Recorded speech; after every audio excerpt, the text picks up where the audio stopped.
Welcome guys to the tutorial info channel. In front of me is POCO X7 Pro, and in this video I am going to show you how to change screen recording sound settings on this device. Alright, so to do this, first you have to open settings, then we have to scroll down and find this additional settings option. Right here I have screen recorder. And now here we can change sound source, and we can choose if we want to set microphone,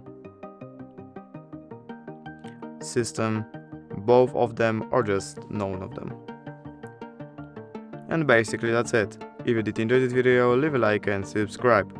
Thank you guys for watching. Bye!